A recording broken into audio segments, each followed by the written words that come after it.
Greetings. My name is Dr. Waddell Brooks, Sr., your host, and this is Community Focus. Ladies and gentlemen, we have on the line Mr. Tio Hardiman.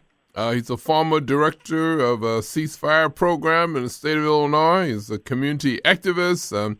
I understand he's a candidate for Cook County Circuit Court. Greetings, Mr. Hardiman. Yeah, I'm glad to be here on your show, Brother Brooks. Yeah, we're happy to have you and taking time from literally your busy schedule to talk to Lake County. Lake County is approximately 750,000 people, but I don't know how many up at 5 o'clock this Sunday morning listen to the program, but I understand we got a pretty good audience. And you are a person that Lake County should know. You're no stranger in Lake County. You've been up here several times, but I'd like for you to, first of all, just tell our listening audience a little bit about your personal and professional background. Who is Tio Hardiman? Oh, for sure. Yeah, I'm Tio Hardiman, president of Violence Interrupters, not-for-profit organization right now. I'm also a community activist. God bless me. I have a master's degree in inner-city studies. Ran for governor in the 2014 Democratic primary and captured close to 30% of the state vote. It was a pretty good run. I learned a lot running for office. And now I'm running for Cook County Clerk of the Circuit Court here in the Cook County area. But I'm just thankful. My main passion is to do my best to try to stop violence, reduce violence in cities like Chicago and across the nation. That's my expertise level. Former director of Ceasefire, Illinois, and I have a great relationship with people in Lake County. I'm so happy to be on a radio show here in Lake County because I received a lot of votes out of the Lake County area when I ran for governor, and a lot of my friends like Clyde McLemore and Mr. McAllister, Drac, Drac, and all the good people in Lake County that I kind of network with, and I just want to send a shout out to all the good people in Lake County. Yeah, Ralph Peterson could be added to that list too, right? Yeah, definitely, Ralph Peterson, yes. And brother Blanks. Okay, and the list goes on and on and on. Yes, so, yes. So you're definitely not a stranger. But what piqued your interest in politics? We'll start off with that. Well, first and foremost, I've always wanted to run for governor, and I just took my shot at it. I took my chance there, and like I say, we did good. I traveled all throughout Illinois. We actually won 30 counties downstate, along with my running mate, Attorney Brunel Donald Shea, and she was a great running mate for me. But politics has always been in my blood. It just took me a little time to get around to it. My time kind of got freed up where I can, put forth a good run for governor, and I want to make changes. I noticed that the machine, whether it be Democrats or Republican, the machine is kind of hard to tackle, but some people have defeated the machine because sometimes the machine is not working, and oftentimes the machine covers up for bad policies. You speak about the machine. The person in the position now, I guess the machine is turned their back on her too, right? That's Dorothy Brown. Yeah, Dorothy Brown, the Democratic machine dumped Dorothy Brown, but my thing is I plan to run a positive, upbeat campaign. I believe Dorothy Brown is a strong, effective young lady. She's done she did the best she could do in the position, but now it's time to take the position to a higher level in the 21st century here because the Cook County Circuit Court, they have a lot of outdated systems of communication systems and technology. They're still using carbon paper down there. Oh, my goodness. Clerks, right. So they're outdated, totally outdated, and we have a lot of work to do in making changes and making sure that people can have their records successfully expunged, especially if their background dictates the fact that their record can be cleaned up. And number two, I want to make sure that single mothers and fathers that receive child support receive their child support checks on time. I would like to make sure that we untangle any of the paperwork problems that we have when it comes down to people being incarcerated where they can get out when they're supposed to get out. So there's a lot of work to be done, and I want to make sure that I open up the office for everybody, not just because people supported me in my election, and we do some hiring of people that support you in your election. We want to open it up for everybody because it should be a universal office. Ladies and gentlemen, again, we're talking with Mr. Tio Hardiman, no stranger to Lake County. He's a candidate for the Cook County Circuit Court in Chicago, Illinois.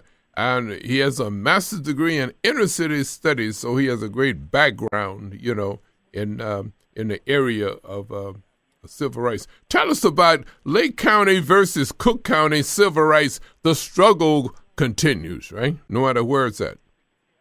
Well, put it like this. In Cook County, and especially in the city of Chicago, with the recent police brutality and the excessive force case with Officer Jason Van Dyke, as you notice, the mayor is on the back paddle wagon, so to speak. He's kind of flip-flopping on a lot of his positions. And the reason I mention that is because Cook County has a history in Chicago of a lot of corruption. And so when you compare Cook County to Lake County, you have a lot of strong African-American people living in Lake County that are stand-up individuals who, fight for change. But Cook County is just a little bit more vicious when it comes down to a lot of the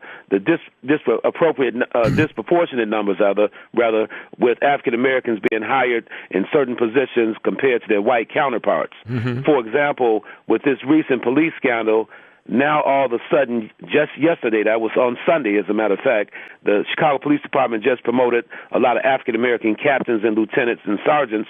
But why did it take the video of Laquan McDonald to be released before the promotions came about? Okay. So racism, discrimination still exists in Cook County, but we're making a lot of strides. You got Cook County Board President Tony Prewinkle. You have a lot of good commissioners out there doing some good work. Commissioner Richard Bork, and a few more. But the thing, it's not always about the race as it dictates the fact that I love all people. I just want to make that clear. You got good and bad people in all nationalities. All we hear about throughout Lake County is, and he did come up here too, the Reverend Jesse Jackson Sr. He spent a lot of time up here even in Lake County. But why is it seems like it's effortless from our viewpoint here in Lake County. The people are not supporting him.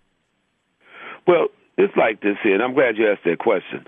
I just put a post up yesterday, but I didn't name anybody because, you come under a lot of heat when you put names out there. But okay. Jesse Jackson Sr., and I've talked to him, and I've marched with him, and usually when he comes out on location when I'm marching, I fall back a little bit and give him his props. Okay. But once I analyze Jesse, one of his biggest downfalls is that he never passed the torch to younger leadership, and I think that's problematic because a lot of the incidents that have taken place in Chicago and the current police crisis has been around for decades. So a lot has happened under his watch in Chicago. Like we still have high rates of violence between African American people. Not to say that he's going to solve everything, but a lot of people see through Jesse Jackson. And when you don't when you don't pass the torch, people begin to look at you as if you're just a rubber stamp type of leader. And I'm not saying that's the case with Jesse all the time, but I think Jesse needs to really consider passing the torch to some younger leader. Okay. Tell us about the, since you mentioned that, what about the ministers as a whole in Chicago? Have the ministers and the churches, have they played an active role in the civil rights struggle? I think the ministers have definitely played an active role, but once again, when you come to a big city like Chicago, a lot of ministers have compromised their own values and their integrity when it comes to the people. Mm-hmm. Some of these ministers get in bed with the mayor, and that's a sacred relationship for the ministers. And if you notice, and what I'm saying can always be backed up with facts as well. If you look at Chicago right now, a lot of the ministers that supported the mayor are now turning against the mayor because of this, the release of the tape. But they were not turning against the mayor all along, knowing there were some problems with the mayor's leadership in Chicago, because everybody wants to eat a chicken dinner with the mayor or take a photo op or receive funding for their community programs. So you have a lot of compromising of values here in Chicago with the faith-based leaders. Wow. What about the governorship? Is ministers, was that, they got in the bed with the governor, and I think they see the real picture now. No, see, understand this. the ministers already knew the real picture with Governor Rauner. Okay. Governor Rauner is not fit to be a governor. He paid his way because he's a billionaire. Right. Providing all praises due to God, providing I had a little bit of more money in my campaign, I would have been the governor today because I captured 30% of the state vote, and I won 30 counties downstate. Just couldn't pull off Cook County, and that's a big county. But just to make a long story short, Governor Rauner and the ministers that supported him, they knew his policies in the door. Okay. And so he didn't ever trick nobody. It's just the ministers, once again, and no other community do you see ministers. You don't see white ministers or Latino ministers rallying around no candidate. They just do what they do. It's the black ministers that continue, not all black ministers, because there's a lot of strong ministers out there. Want to make that clear. But a select few ministers always sell the people out and compromise, like the House brothers and the Field brothers of the plantation days. That has not changed yet, huh? It hasn't changed at all. It seemed that's like just the way it goes. Seemed like Willie Lynch had a really great vision because he stated that in 1712, if you use this procedure on the slaves intensively for 1 year, you will have them under control perpetually. And that was 1712, and this is 2015. Yes, and that's exactly what it is. The Willie Lynch syndrome has kicked in. It's in full effect here in the African-American community because we're the only community that continues to hurt one another. The black-on-black violence is at an all-time high. Okay. The police-involved violence is at an all-time high. We do not support one another. There's too much jealousy and enviness within the African-American community, especially in the poor communities and the working-class communities. But that's just the way it is, and we have to continue to work to try to unify our people. What about businesses there in Chicago, the black businesses? Are they on the rise then, or is it still I understand that probably no corporate businesses in Chicago. Maybe the countrywide, I should say, not just picking on Chicago, Well, black businesses are definitely in Chicago. They're thriving to a degree, but we've lost a lot of black businesses because of a lack of support. Okay. Right now, the Arabs, Koreans, well, put it like this. The Arabs, they pretty much dominate the liquor industry in Chicago's black communities. Okay. They dominate like a lot of the seafood restaurants like J&J Fish. Okay. The Indians, they dominate the gas stations. The Koreans dominate the nail shops, the weaved hair. They dominate the cleaning shops. And those are businesses that African-American people used to own. Okay. And somewhere we've kind of lost our grip when it comes down to having the black dollar turn around in the community at least 20 times before it leaves the community. And that's the blame on a lot of people other than just one or two leaders. That's something African-American people have got to really take a look at and change that if we can. Okay. Well, let's speak about Black Lives Matter. I mention that because a few years ago we had a policeman, a retired policeman, I guess, was shot 38 times. 38 times, and he survived. Yeah. Now, that was just God that kept him alive just to show the works of the police department there. And they supported him. He was in Chicago. He was in a hospital there in Chicago, and they blamed him. Put the blame on him that he was responsible, for being incarcerated. And I think the governor finally, gave him a reprieve, didn't he? Before he left. Yes, he did. Tell my brother Howard Morgan. Yes. Yeah. So the governor gave him a reprieve, which was great, because Howard Morgan did not, basically, what you might say, he was not guilty of anything that happened. The police just shot him up for whatever reason, and it's crazy. But, once again, it continues to happen because African-American people are not unified. Okay. See, let me tell you something, Dr. Brooks. Okay. If African-American people were to unify, then the police cannot come and kill African-American youth whenever they get ready to. Okay. If African-American people were unified, black folks wouldn't be able to kill black folks whenever they get ready to either. Okay. And that's what we're missing. I don't care how much money you put in the program If we don't unify, we're our own worst enemy. We're powerful people, resilient people based on our ancestors. But I tell a lot of people nowadays, I don't think none of our people today could actually pick cotton in the field for 18 hours a day. Okay. Because our ancestors were something special. The barbaric treatment they had to endure, the atrocities that were committed against our ancestors were unheard, unthinkable. And my thing is, our ancestors weathered all those storms, and here it is in the 21st century, in the year 2016, we're turning against one another. It doesn't make no sense at all, Dr. Brooks.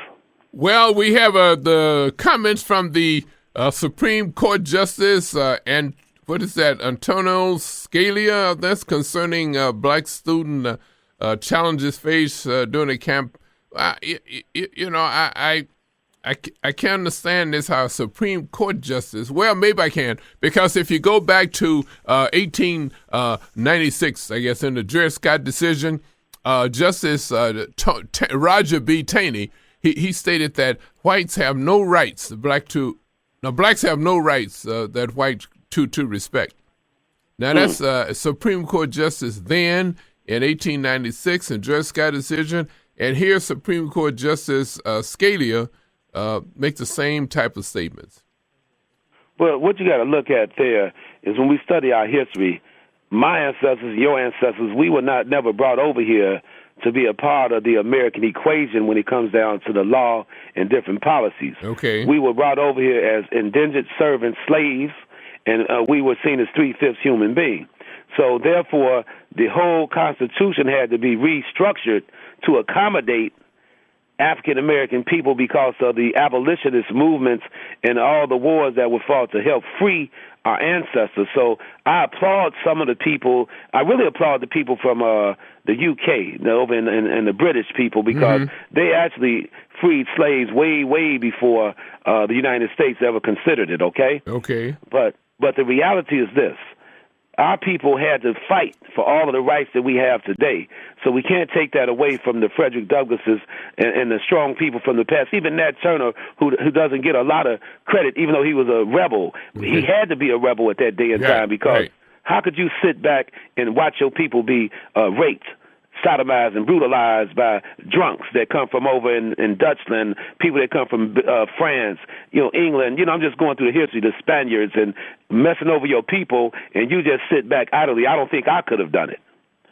So, I get hyped up when we talk about the spirit of our ancestors, as you can see. Well, what about, was this in Oklahoma where the policeman recently was found guilty of just raping several black females? Yeah, that was a police officer who thought he was above the law. He was going around raping, prostitutes in particular. That's what they say. Okay. And some other poor women. And he cried like a baby when he was sentenced to 263 years in prison. Right. Yes, boy, indeed. I tell you what, well, tell us about the meaning of the justice probe for City of Chicago in the case of Laquan McDonald. What's the Department of Justice probe that's coming here to Chicago is a long time